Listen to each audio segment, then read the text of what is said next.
friends. Hi, Father Frank Pavone here, National Director of Priests for Life. Welcome again to our program, and I am joined today by one of my absolutely favorite people, Tana Gertz. She is a professional speaker. She's an executive coach.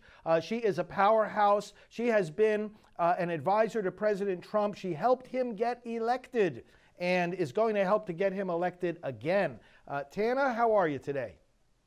Great, thank you. How are you? Oh, I'm doing great. I'm doing great. I'm so excited to talk to you. There's so many things that are going on, and I just want to thank you again for all the work that you do and the people that you influence. And we're going to talk about a number of issues today.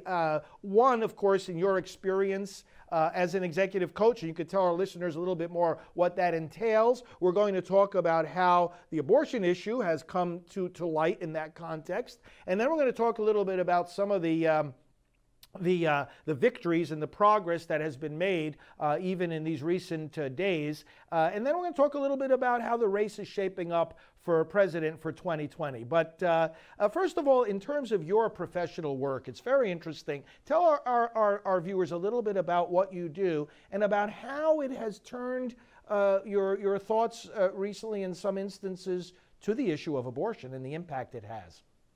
Well, thank you so much for having me. We always have a good time because we're both so fired up about life and our great president. So thank you so much again. A little bit about me for those of you or for those of your followers or listeners or viewers that haven't met me yet. I was on President Trump's show, The Apprentice, 15 years ago. I was the runner-up for the Street Smarts team, which were the entrepreneurs. I was one of the only mothers on the show. I was one of the older people on the show, and I had an amazing time, task after task, doing great things and learning so much about business from America's business icon at the time, Donald Trump. And I came home, took all of that knowledge and immediately immersed that into my speaking career and my executive coach career, which was more or less, I go all around the country inspiring people. I inspire groups. Primarily, Salesforce is my niche. Women empowerment is also my niche. And so I became a motivational speaker. And the world got to see that I'm very energetic. I'm very passionate about what I do. And I can teach people that, success is in all of our DNA. And so that transformed into people at events wanted a little bit more knowledge about me, wanted to work with me a little bit more, and wanted to kind of have that same energy that I have. So I decided that I would be a coach for them, an executive coach. I'd take them either professionally or personally to the next level.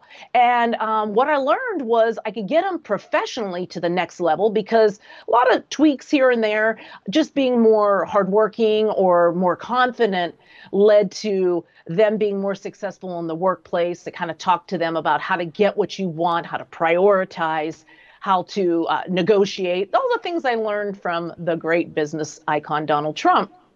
But then I started realizing I was really, really talented at the personal side because I learned, Father, that a lot of us have the same hurts, hang-ups, habits, just the same, we all have the same issues at the core of it all, And so I just started realizing that the lack of confidence, the lack of believing in yourself really stifles a lot of people. So when I work with someone one-on-one, I more or less take my pad of paper and interview you and say, where were you born? What age where are you at in your lineup? Your parents still together? And I get a formula for who this person is. Yes. And it's fantastic. And so a lot of the common denominators that I was experiencing in a few people that were really difficult to get to the next level, or females or males, that there was just guilt. And there was stuff that I've never really experienced that as I'm peeling back the layers, we've come to a common denominator that either the female has had an abortion in her past, or some of the men, I couldn't understand, why do you hate yourself so much? And then they admit that, I forced a woman to have an abortion. I convinced my wife to have an abortion. And I convinced, my high school sweetheart that I didn't love her and I didn't want the baby, have an abortion. And so there was this denominator that women, men were guilted by the abortion issue. Yes. And I had never had any experience in this. I had a few friends. I have a few friends that have had abortions. I, thank goodness, never have. I'm completely 100% pro-life. However, I didn't want to judge because that is not my place. I'm not the Lord. I am a sinner. And I just came from a place of love and trying to make these people understand that God knows our heart. And please correct me if I'm doing anything wrong or speaking. I know I'm not speaking out of the Lord's love, because I this comes from my heart, but I'm saying things that I believe the Lord would want me to say, because he doesn't want us to judge one another. And that is, you are loved. You made a decision. You can turn away from that decision and repent. And I suggest that these people who have made this poor decision that has completely affected their lives, that they go and now be vocal about it. And a lot of times people are like, no, I don't want anyone to know. It's like the little secret. Yes. Or the men are like, no, I'm embarrassed. Like, I don't want my colleagues or anyone, actually, even my new current wife, to know I convinced somebody else to have an abortion. So there's a lot of accountability that nobody wants to take on this subject, that I'm saying, I feel as if you took accountability, and I'm suggesting, mentor young women to say, I did it and it was a horrible decision. And let me tell you why. Let me tell you what I live with. Let me tell you the demons that I experience from that. And so I didn't have I'm not a woman, called woman I'm not I'm not in the church, as you know. I'm just a regular lay woman here that has no background in the church or theology, I guess is what I'm trying to say here. And so I'm just speaking like love, share, mentor others.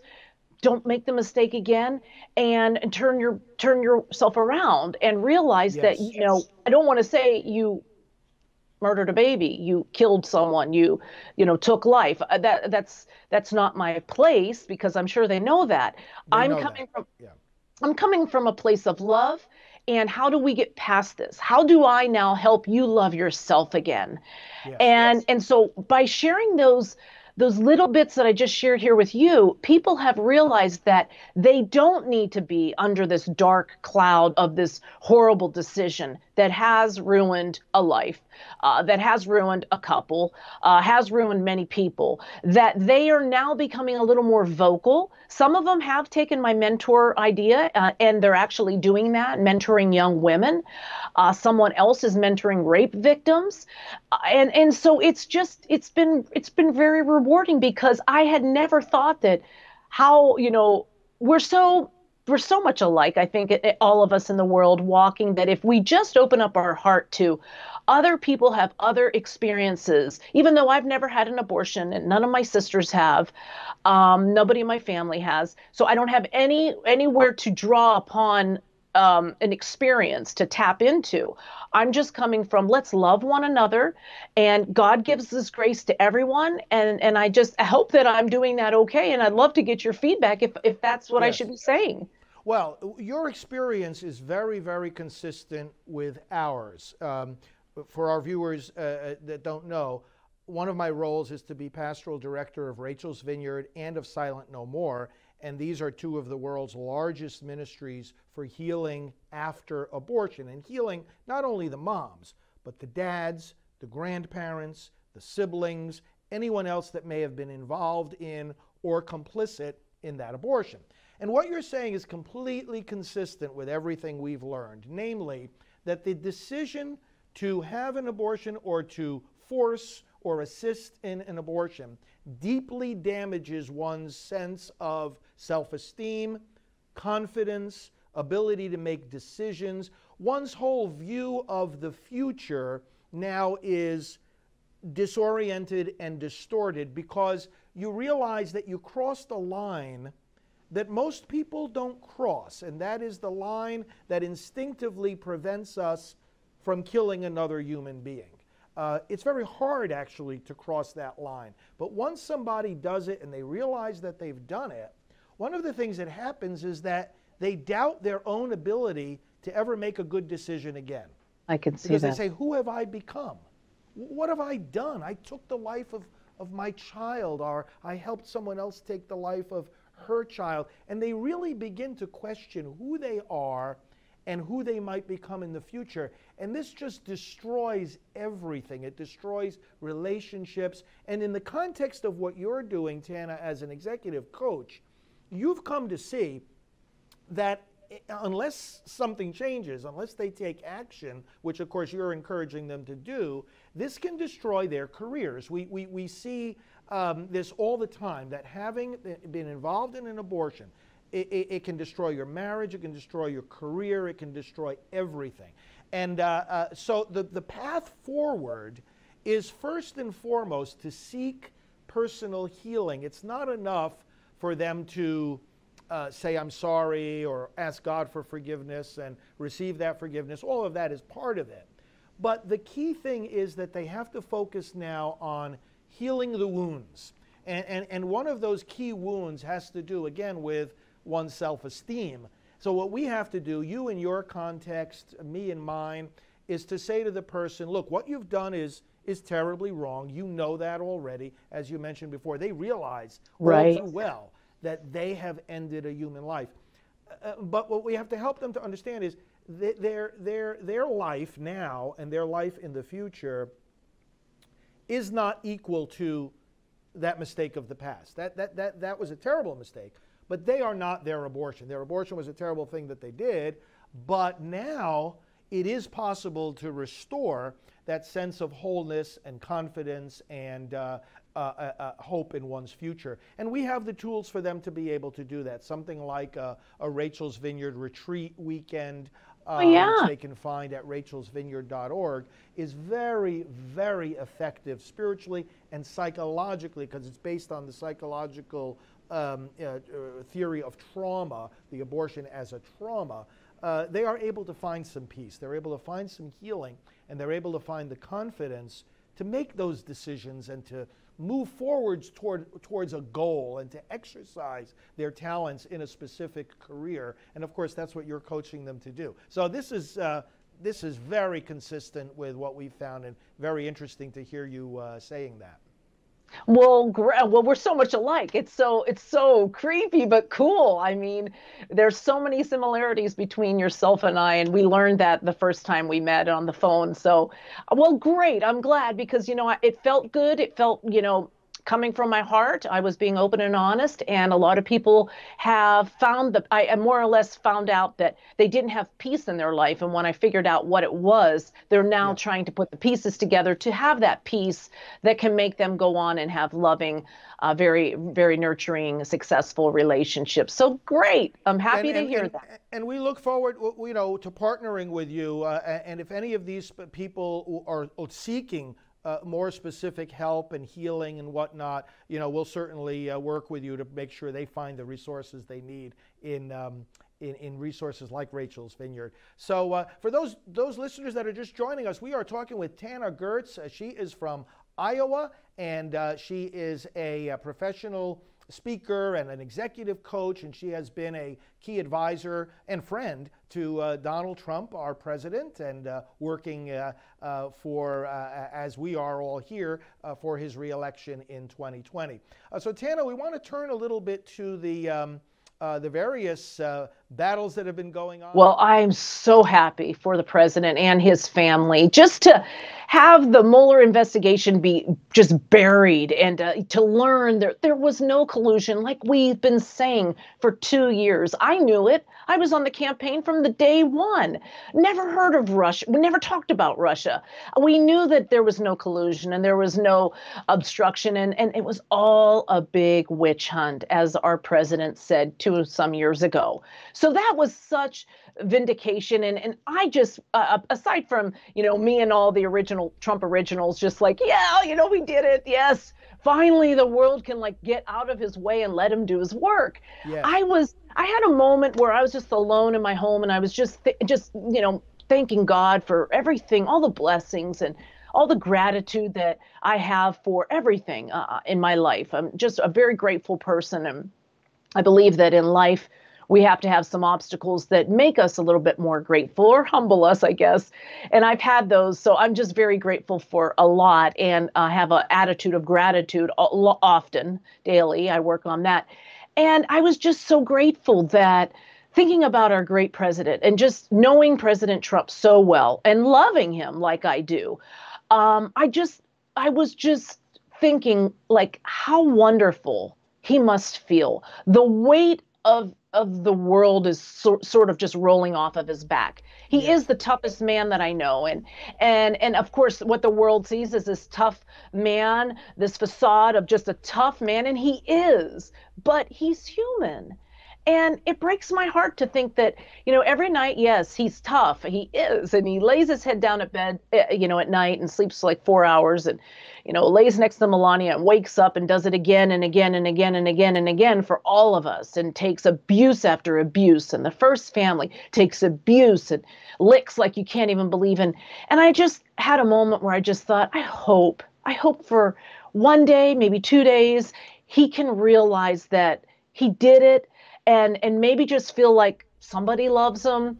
I know he knows God loves him, but he doesn't have a lot of love in his life aside from his family, and like a small handful of people like myself who, will do anything for him. And then there's the larger group like yourself, Father, and all of the great MAGA supporters across the United States that are amazing patriots. I'm putting on my MAGA hat. Yes, I love it. Awesome.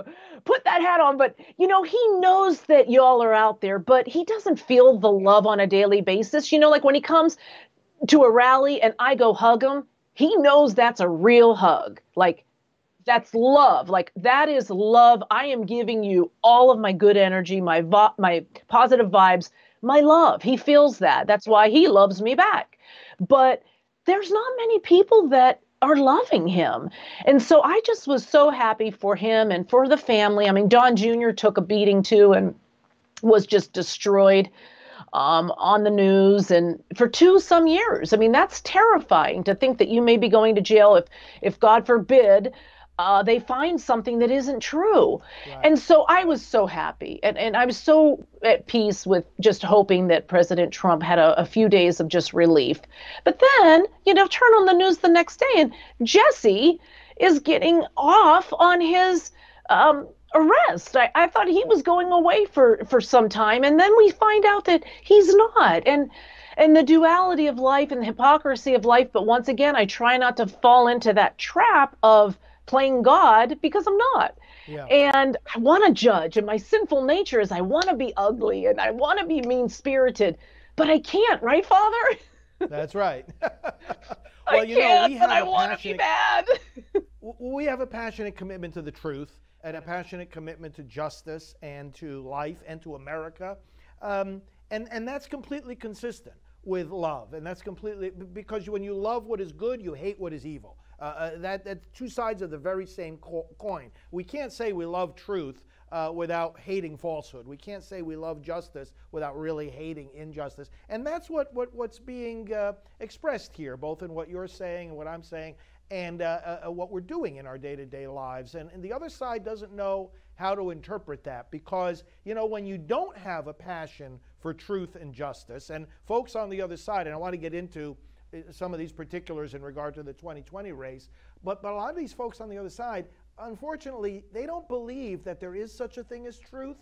They think that it's all relative, that it's up to each individual to create their own moral code and their own truth. Well, when that's your viewpoint, then how can you be passionate about anything? And that's when they look at us and they see our passion, when they look at the president and they see his passion for America, for example, they don't know how to interpret that. And so they'll try to reinterpret it. Oh, it's racism. Oh, it's hatred. And this is ridiculous. It's completely false. And I think the left are victims of their own hallucinations. And they have these hallucinations, this Russia collusion. There never was such a thing, and no matter how much they dig, they're not going to find such a thing. And yet some of them are going to continue trying to dig. And this it's just insanity.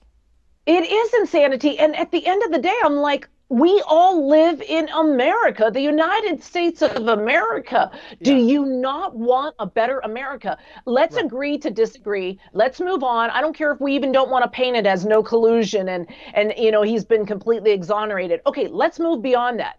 Get out of this man's way and let him continue to make America great again. Look at the lowest unemployment, the economy. I was just at a business owner, women-owned business event for Small Business Administration. Women entrepreneurs are booming. So many more women are back to work. The trades, I mean, the list goes on and on. We don't need to go through it all. Get out of this man's way and let him govern the way he can. It's unbelievable.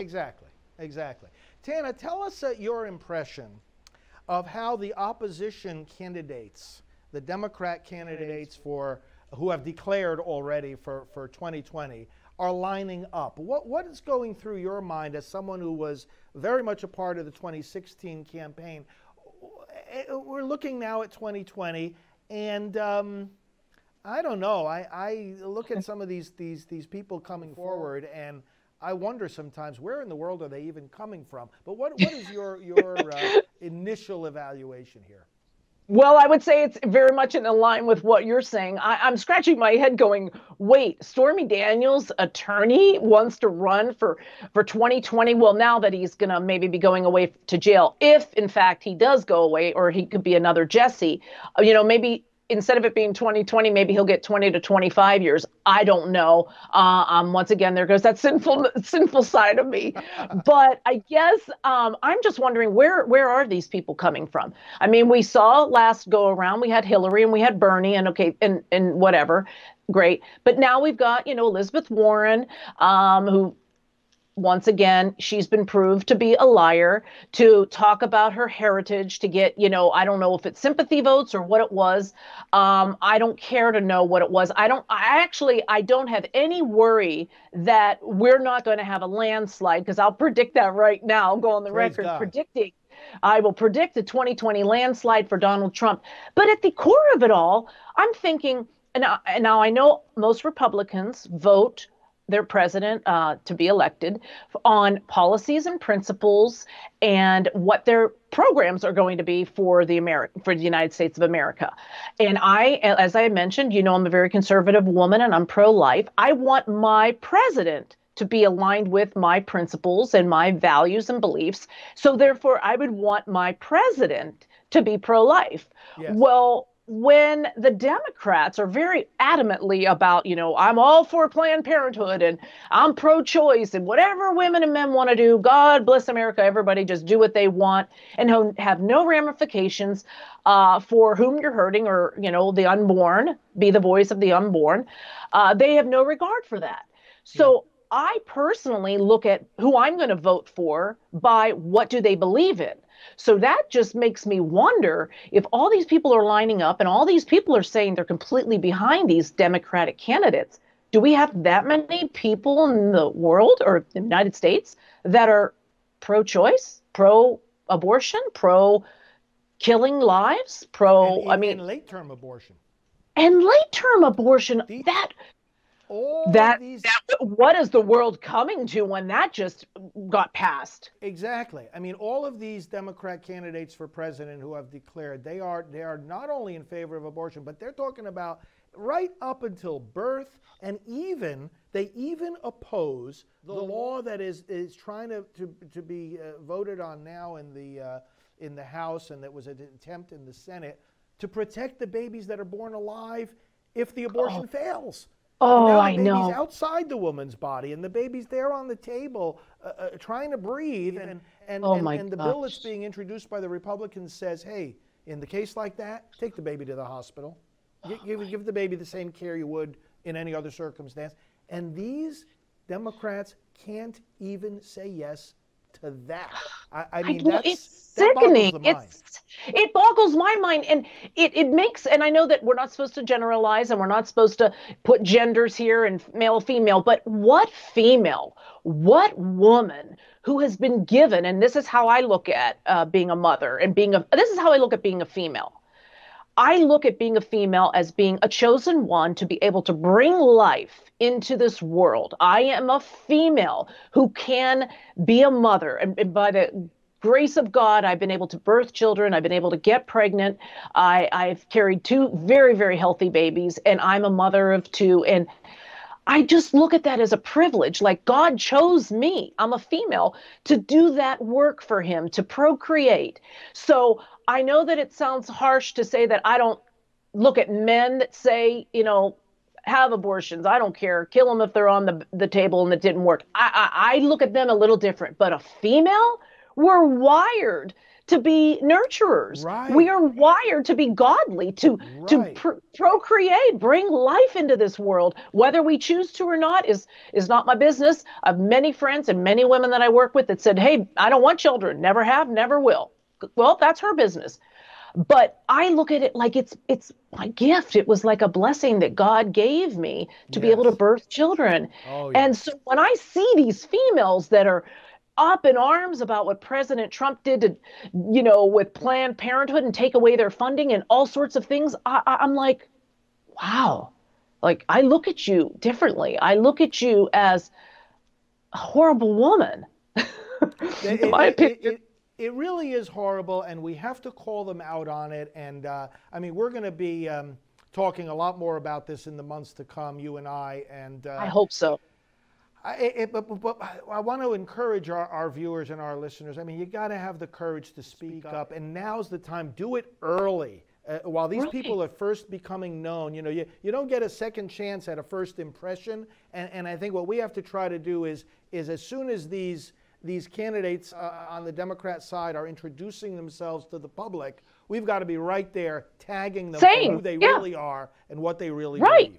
Yeah. I couldn't agree with you more. Just like, let the world know. And that's kind of what I looked at. Like, let's be authentic. If I'm pro-life, I'm going to say it. I'm not going to keep it in a little corner because I'm going to offend people that are pro-choice. Okay, I'm sorry. I'm pro-life. I'm never going to deny that. So I think you're right. Call them out. Let them know what they've done. If they haven't voted, to spare babies' lives, then we should know about it. We should know about it right from day one. We should know it right from day one. Right. Therefore, people can make. Before they start raking in the money, raking in the endorsements, just no. Let's just right from the start lay out who these people are. Right. Educate the public, because a lot of the public isn't going to do their own homework. They're not going to investigate it on their own. They're not going to do a Google search. They're going to get their news from fake news, CNN, MSNBC, saying how wonderful these women are and how much they support females, just like they did for Hillary Clinton. And it was like, wait, I'm sorry. No, she doesn't empower women. No, that would be Melania Trump is empowering women, saying, if you want to stay home and raise your children and be a stay-at-home mother, that's the most important job on earth. That's what we need. A female leader who's empowering women to take care of your children if you choose to have children and be a good mom and a good wife. Exactly. Well, Tana, we're out of time for today, but we're going to talk again soon. We're going to stay fired up, as you always say, and you're doing a great job. Thanks for intersecting with us and giving us some of your time. Always. Thank you for having me. We've got to meet in person one of these days. I know, we need it. Well, maybe we can have an event where you need a fiery woman like me who's pro-life, a mother who loves being a mother, who's the biggest, Trump supporter out there, the most loyal person to President Trump. I'd love to meet you. Please don't hesitate to reach out. And if I'm in your area or I can help in supporting any of your events, even to the events that you have or the retreats that you have for the women or the men who are following up, being consumed by guilt, maybe I can be a little coach over in the corner, helping people better their lives and follow the Lord. And whatever I can do, I'm always a phone call away. Well, that is a blessing. Thanks so much for being with us today, and we'll talk to you again soon. Brothers and sisters, we've been talking with Tana Gertz. Her handle, as you can see on the screen, is Hey Tana. Be sure to connect with her for lots more good stuff like you've heard here today. God bless you all. Father Frank Pavone here of Priests for Life.